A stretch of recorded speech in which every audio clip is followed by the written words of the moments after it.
প্রহ্লাদ, আয় ভাই আমার বুকে, আয় ভাই আমার বুকে, আয় ভাই আমার বুকে, আয় বুকে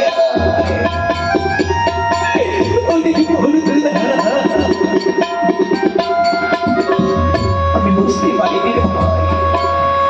তবে এই মধুমাখা নামে এত গুণ আমি কোনোদিন বুঝতে পারিনি রে ভাই। তুমি কেন না দাদা, ওই কৃষ্ণ ভক্ত বললাম এই মধুমাখা দাও, তুই আমাকে শিখিয়ে দিবি রে ভাই, তুমি শিখবে রে ভাই,